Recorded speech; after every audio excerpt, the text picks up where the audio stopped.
Hello दोस्तों, स्वागत है आपका मेरे यूट्यूब चैनल स्टेटेड क्लासेस पर। आज हम लोग बात करेंगे 31 दिसंबर 2021 को जो पेपर 2 का एग्ज़ाम हुआ था स्टेटेड का, उसमें बाल विकास व शिक्षा शास्त्र से संबंधित आए हुए प्रश्नों के बारे में। तो बिना समय गंवाए चलते हैं अपने पहले सवाल की तरफ। पहला सवाल है, विकास की उस अवधि को क्या कहते हैं जब आत्मसात मानकों पर प्रश्न उठाया जाता है और अक्सर परिवार की तुलना में साथियों की राय बहुत महत्वपूर्ण हो जाती है। पहला ऑप्शन है शैशवावस्था, दूसरा है आरंभिक बाल्यावस्था, तीसरा है मध्य बाल्यावस्था और चौथा है किशोरावस्था। इसका सही उत्तर होगा किशोरावस्था, ऑप्शन 4।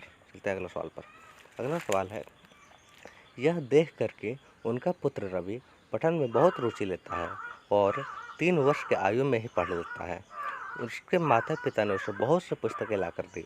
अपने माता पिता के प्रोत्साहन से रवि की पठन क्षमता अपने आयु से कहीं बहुत आगे है। इस उदाहरण से विकास के किस सिद्धांत को संदर्भित किया जा सकता है? पहला ऑप्शन, विकास किसी निर्धारित मार्ग का अनुसरण नहीं करता है। दूसरा, विकास समीप दूराभिमुख है। तीसरा, विकास शीर्षगामी है। और चौथा है, विकास आनुवंशिकता और परिवेश के बीच अंतःक्रिया का परिणाम है। इसका सही उत्तर ऑप्शन 4 यानी विकास आनुवंशिकता और परिवेश के बीच अंतःक्रिया का परिणाम है। अगला सवाल है, विकास की कौन सी अवस्था में निम्न लक्षण समाहित हैं? और लक्षण क्या है? स्वतंत्रता की स्थापना, अस्मिता का विकास और अमूर्त चिंतन। ऑप्शन 1 मध्य बाल्यावस्था, ऑप्शन 2 उत्तर बाल्यावस्था, ऑप्शन 3 किशोरावस्था और चौथा ऑप्शन है पूर्व वयस्कावस्था। इसका सही उत्तर होगा ऑप्शन 3 यानी कि किशोरावस्था। अगला सवाल है, निम्नलिखित कथनों में से कौन सा कथन समाजीकरण के संदर्भ में सही है? पहला ऑप्शन, सभी संस्कृतियों में समाजीकरण का तरीका एक समान है। दूसरा, समाजीकरण एक जटिल प्रक्रिया है जिसमें कई संस्थान बच्चों के जीवन में अलग अलग समय और अवस्थाओं पर प्रभाव डालते हैं। तीसरा, मीडिया और परिवार समाजीकरण के द्वितीयक संस्थान है। और चौथा, द्वितीयक समाजीकरण सबसे पहले तब होता है जब बच्चे अपनी व्यक्तिगत पहचान को और भाषा को सीखते हैं। इसका सही उत्तर होगा, समाजीकरण एक जटिल प्रक्रिया है जिसमें कई संस्थान बच्चों के जीवन में अलग अलग समय अवस्थाओं पर प्रभाव डालती है। अगला सवाल है, निम्नलिखित में से किस सिद्धांत कार्य ने नैतिक तर्कता के अध्ययन के लिए संज्ञानात्मक विकासात्मक दृष्टिकोण का उपयोग किया है? पहला ऑप्शन हावर्ड गार्डनर, दूसरा जीन पियाजे, तीसरा जॉन टूरेल और चौथा माइकल ओसेरे। इसका सही उत्तर होगा ऑप्शन 2 यानी कि जीन पियाजे। अगला सवाल है, बच्चे दुनिया को लेकर अपनी समझ को सक्रिय रूप से निर्मित करते हैं, यह कथन किसने प्रस्तावित किया था? Option 1 E.L. Thorndike, option 2 B.F. Skinner, option 3 Jean पियाजे और ऑप्शन 4 है इवान पावलोव। इसका सही उत्तर होगा ऑप्शन 3 यानी कि जीन पियाजे। अगला सवाल है, अध्यापन अधिगम के संदर्भ में निम्न में से कौन सी तकनीक को लेव वाइगोस्की ने समर्थन नहीं दिया है? ऑप्शन 1 सहकारात्मक अधिगम, ऑप्शन 2 पाठ प्रदान करना, ऑप्शन 3 सहायक अधिगम और ऑप्शन 4 प्रतिपादक अध्यापन। इसका सही उत्तर होगा ऑप्शन 4 यानी कि प्रतिपादक अध्यापन का लेव वाइगोस्की ने समर्थन नहीं दिया है। अगला सवाल है, किसी एक पहेली के टुकड़ों को जोड़ते समय मीठी अपनी क्रियाओं को निर्देशित करने के लिए बोल बोलकर का काम करती है। स्वयं को निर्देशित करने से संबोधित भाषा के इस प्रयोग को लेव वाइगोस्की किस रूप में संबोधित करते हैं? ऑप्शन 1 आत्म केंद्रित वाचन, ऑप्शन 2 निजी वाचन, ऑप्शन 3 सामाजिक वाचन और ऑप्शन 4 अविवेकी वाचन। इसका सही उत्तर होगा ऑप्शन 2 यानी कि निजी वाचन। अगला सवाल है, लॉरेंस कोहलबर्ग के नैतिक सिद्धांत के अनुसार नैतिकता विकास क्रम के किस स्तर पर व्यक्ति कानून और सामाजिक स्वीकृति की परवाह किए बिना किसी कार्य को आत्म अनुभूति द्वारा स्वयं निर्धारित सिद्धांतों के आधार पर उचित ठहराता है? ऑप्शन 1 सामाजिक अनुबंध अभिमुखता, ऑप्शन 2 सार्वभौमिक नैतिकता सिद्धांत अभिमुखता, ऑप्शन 3 सामाजिक व्यवस्था संधारण अभिमुखता और ऑप्शन 4 है यांत्रिक उद्देश्य अभिमुखता। इसका सही उत्तर होगा ऑप्शन 2 यानी कि सार्वजनिक नैतिकता सिद्धांत अभिमुखता। अगला सवाल है, एक प्रगतिशील कक्षा में अध्यापक विद्यार्थियों को समूहों में कार्य देकर समन्वय अधिगम कार्य संपादन के लिए सुसाध्य करता है। ऐसा करके वह विद्यार्थियों में क्या को बढ़ावा देता है?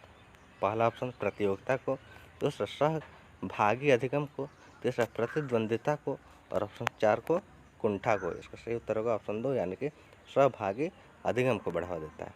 अगला सवाल है, हावर्ड गार्डनर के बहुबुद्धि सिद्धांत में कौन से बुद्धि प्रकार समाहित किए गए हैं? पहला विशेषणात्मक, भाषाई स्थानिक।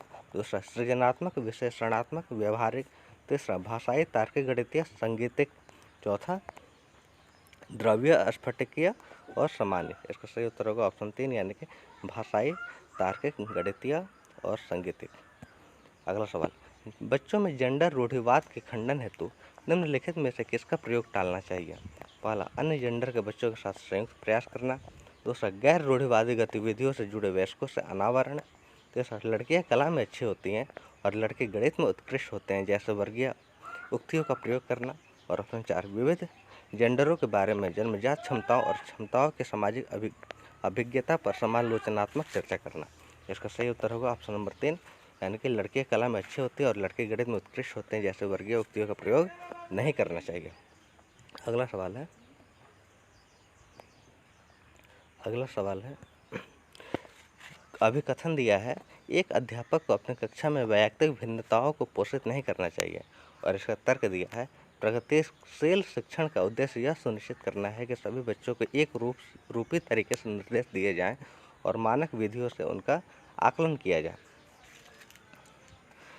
सही विकल्प चुनना है। ए और आर दोनों सही हैं और आर सही व्याख्या करता है ए की। ऑप्शन 2 है ए और आर दोनों सही है लेकिन आर की व्याख्या नहीं है ए की। दूसरा ए सही है लेकिन आर गलत है। चौथा ए और आर दोनों गलत है। इसका सही उत्तर ए और आर दोनों के दोनों ही गलत है। अगला सवाल है, राष्ट्रीय शिक्षा नीति NEP 2020 में आकलन के संदर्भ में विद्यार्थियों के लिए किस प्रकार का प्रगति पत्र प्रस्तावित किया गया है? ऑप्शन 1 ऐसे प्रगति पत्र जिसमें विद्यार्थियों के प्रदर्शन को अन्यों की तुलना में सापेक्षित किया हो। ऑप्शन 2 वर्ष पर्यंत पेपर और पेंसिल परीक्षण में विद्यार्थियों के प्रदर्शन का प्रगति पत्र। ऑप्शन 3 360 डिग्री बहुआयामी प्रगति पत्र। और ऑप्शन 4 है योगात्मक एक आयामी प्रगति पत्र। इसका सही उत्तर होगा ऑप्शन 3 यानी कि 360 डिग्री बहुआयामी प्रगति पत्र। अगला सवाल है, निम्न में से कौन सा प्रश्न आलोचनात्मक सोच का मूल्यांकन करते हैं? ऑप्शन 1 अ प्लस ब स्क्वायर का सूत्र क्या है? 2 मीथेन का रासायनिक सूत्र लिखिए। भोजन की कमी से विभिन्न कारण क्या हो सकते हैं? ऑप्शन 4 हिमनद के निक्षेपण क्या कहा जाता है? इसका सही उत्तर होगा ऑप्शन 3 यानी कि भोजन की कमी के विभिन्न कारण क्या हो सकते हैं। अगला सवाल है, एक भाषा कक्षा में वह विद्यार्थी जिन्हें वाचन वैकल्य है उनके सफल समावेशन हेतु निम्न में से किस तकनीक का इस्तेमाल करने से बचना चाहिए? ऑप्शन 1 हस्तलिखित कार्यों को जमा करने के सख्त समय सीमा निर्धारित करना। ऑप्शन 2 कक्षा में नोटिस बनाने की जगह आवाज़ रिकॉर्डर के इस्तेमाल की अनुमति देना। ऑप्शन 3 निम्नलिखित के बजाय हस्तलिखित के बजाय टाइप और मुद्रित करके कार्य पत्रों को जमा करने की अनुमति देना। और ऑप्शन 4 है वैयक्तिक गति के अनुसार पठन और लेखन का अवसर प्रदान करना। इसका सही उत्तर होगा ऑप्शन 1 हस्तलिखित कार्यों को जमा करने की सख्त समय सीमा निर्धारित करना। एक ही नहीं करना चाहिए, इससे बचना चाहिए। अगला सवाल है, अधिगम संबंधी वह कठिनाई जिसमें कम देर तक ध्यान केंद्रित हो पाए, आवेगशीलता हो और निराशाओं के प्रति कम सहिष्णुता हो, निम्नलिखित में से किसकी ओर इशारा करता है? ऑप्शन 1 अवधान न्यूनता अतिक्रियाशीलता विकार। ऑप्शन 2 स्वलीनता। ऑप्शन 3 दृश्य बाधित। और ऑप्शन 4 है गुणज वैकल्य। इसका सही उत्तर होगा ऑप्शन 1 अवधान न्यूनता अतिक्रियाशीलता विचार। अगला सवाल है, निम्नलिखित में से वह कौन सी स्थिति है जिसमें तार्किकता अधिगम समस्या समाधान के साथ साथ व्यवहार समायोजन को जिसमें सामाजिक और व्यवहारिक कौशल सम्मिलित है महत्वपूर्ण रूप से बाधित रहता है? ऑप्शन 1 श्रवण क्षति। ऑप्शन 2 दृश्यात्मक क्षति। ऑप्शन 3 गति क्षति। और ऑप्शन 4 है बौद्धिक क्षति। इसका सही उत्तर होगा ऑप्शन 4 यानी कि बौद्धिक क्षति। अगला सवाल है, अभिकथन दिया है, समावेशन से तात्पर्य है कि अधिगम कठिनाई महसूस करने वाले विद्यार्थी मुख्य धारा विद्यालय में पृथक रूप से सीखें। और रीजन है, इस प्रकार की रणनीति अधिगम कठिनाई महसूस करने वाले विद्यार्थियों को समाज में प्रतिभागिता के लिए तैयार करती है। ऑप्शन 1 ए और आर दोनों सही है और आर सही व्याख्या करता है ए का। ऑप्शन 2 ए और आर दोनों सही है लेकिन आर सही व्याख्या नहीं है ए की। ऑप्शन 3 ए सही है लेकिन आर गलत है। और ऑप्शन 4 ए और आर दोनों गलत है। इसका सही उत्तर होगा ए और आर दोनों के दोनों ही गलत है। अगला सवाल है, निम्नलिखित में से कौन सा सृजनात्मक का महत्वपूर्ण कारक नहीं है? ऑप्शन 1 मौलिकता, ऑप्शन 2 अभिसारी चिंतन, ऑप्शन 3 प्रवाह और ऑप्शन 4 लचीलापन। इसका सही उत्तर होगा ऑप्शन 2 यानी कि अभिसारी चिंतन। अगला सवाल, एक सामाजिक संरचनात्मक कक्षा में ज्ञान के क्या क्या स्रोत होंगे? पहला अखबार, दूसरा सहपाठ्य, तीसरा पाठ्य पुस्तक और चौथा लोक कथाएं। इसमें चारों के चारों होंगे यानी कि ऑप्शन 1, 2, 3, 4 ऑप्शन 4 में है। अगला सवाल, अधिगमकर्ताओं की सक्रिय संलग्नता के लिए क्या आवश्यक है? पहला अन्वेषण और पूछताछ, दूसरा पुनरुत्पादन और प्रत्यास्मरण, ऑप्शन 3 संग प्रयोग और चिंतनशीलता, ऑप्शन 4 बहस और चर्चा। इसका सही उत्तर होगा 1, 3 और 4 यानी कि 1, 3, 4 ऑप्शन नंबर 3 में। अगला सवाल है, अधिगमकर्ताओं को एक संसाधन समृद्ध वातावरण में अधिकतम स्वतंत्रता की अनुमति देना और अपने लिए स्वयं ही ज्ञान की संरचना हेतु सुसाध्य करना किस उपागम की ओर इशारा करता है? पहला खोजी अधिगम, दूसरा पाठ्य पुस्तक केंद्रित अधिगम, तीसरा प्रतिपादक अध्यापन और चौथा व्यवहारवादी अध्यापन। सही उत्तर होगा ऑप्शन 1 यानी कि खोजी अधिगम। अगला सवाल है, बच्चों में वैकल्पिक धारणाएं एक निर्मित होना असामान्य है, दूसरा पूर्ण रूप से विसंगत और त्रुटिपूर्ण है, तीसरा उनके अंतःप्रज्ञाजन्य सिद्धांतों को दर्शाते हैं और चौथा अध्यापिका द्वारा ध्यान नहीं दी जानी चाहिए। ऑप्शन 3 इसका सही उत्तर होगा यानी कि उनके अंतःप्रज्ञाजन्य सिद्धांतों को दर्शाते हैं। अगला सवाल, अभी कथन दिया है, किशोरों को कक्षा में चर्चा और बहस के लिए ढेर सारे मौके प्रदान करने चाहिए और इसका रीजन दिया है सहयोगात्मक अधिगम अर्थ के निष्कर्ष और विभिन्न विचारों को साझा करने का अवसर देता है। इसका ऑप्शन 1 है, ए और आर दोनों सही है और आर सही व्याख्या करता है ए की। ऑप्शन 2 ए और आर दोनों सही है लेकिन आर सही व्याख्या नहीं है ए की। ऑप्शन 3 है ए सही है लेकिन आर गलत है। ऑप्शन 4 है ए और आर दोनों गलत। इसका सही उत्तर ए और आर दोनों सही है और आर सही व्याख्या करता है ए की। अगला सवाल, विद्यार्थियों में संज्ञानात्मक परिवर्तन को प्रोत्साहित करने के लिए एक शिक्षिका को पहला यंत्रवत याद करने के लिए लंबे अनुच्छेद देने चाहिए, दूसरा ऐसे सामग्री देनी चाहिए जो मध्यम रूप से चुनौतीपूर्ण हो और स्कीमा में रूपांतरण की मांग करे। ऑप्शन 3 है असंबद्ध खंडों में जानकारी प्रस्तुत करना चाहिए।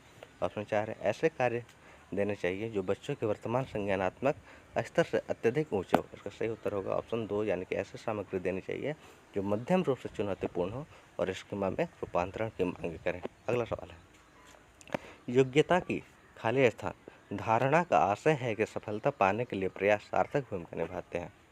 पहला ऑप्शन प्रतिस्पर्धात्मक, दूसरा सत्वात्मक, तीसरा वृद्धिशीलात्मक और चौथा परिवार आधारित। इसका सही उत्तर होगा वृद्धिशीलात्मक यानी कि ऑप्शन नंबर 3। अगला सवाल है, एक संरचनात्मक कक्षा में ऐसे क्रियाकलापों का इस्तेमाल होगा जो खाली स्थान हो, एक औसत रूप से कठिन हो, दो पाठ्य सामग्री के प्रत्यास्मरण पर आधारित हो, तीसरा पुनरावृत्तीय और यांत्रिक हो और चौथा सामूहिक कार्य हो। इसका सही उत्तर होगा औसत रूप से कठिन हो और सामूहिक कार्य हो ऐसे क्रियाकलाप कराना चाहिए यानी कि ऑप्शन नंबर 3, 1 और 4 दिया ऑप्शन 3। अगला सवाल, जब एक विद्यार्थी को खाली स्थान का एहसास होगा यदि वह सफलता का आरोपण आंतरिक मानता है और खाली स्थान का एहसास होगा यदि वह सफलता का आरोपण बाह्य मानता है। यानी आंतरिक जो मानता है वो गर्व महसूस करेगा और बाह्य जो मानता है वो क्रोध महसूस करेगा। ऑप्शन 3। अगला सवाल है, माध्यमिक स्तर पर एक नए संप्रत्यय को पढ़ाते हुए एक अध्यापिका को पहला निश्चित कर लेना चाहिए कि वह संप्रत्यय विद्यार्थियों के लिए बिल्कुल अपरिचित हो, दूसरा विद्यार्थियों के पूर्व ज्ञान को नए संप्रत्यय से जोड़ना चाहिए। ऑप्शन 3 विद्यार्थियों को बने बनाए लेख देने चाहिए और उन्हें रट्टा मारने को कहना चाहिए। ऑप्शन 4 निश्चित कर लेना चाहिए कि संप्रत्यय के बारे में चर्चा के दौरान विद्यार्थी अपने सामाजिक सांस्कृतिक ज्ञान को साझा न करें। इसका सही उत्तर होगा ऑप्शन 2 यानी कि विद्यार्थियों के पूर्ण ज्ञान को नए संप्रत्यय से जोड़ना चाहिए। अगला सवाल समाप्त हो गया यानी कि ऑप्शन नंबर क्वेश्चन 30 आज का हो गया। तो अगर आप चैनल पर नए हैं तो चैनल को सब्सक्राइब और वीडियो को लाइक कीजिएगा और बहुत बहुत धन्यवाद आपको वीडियो पर बने रहने के लिए।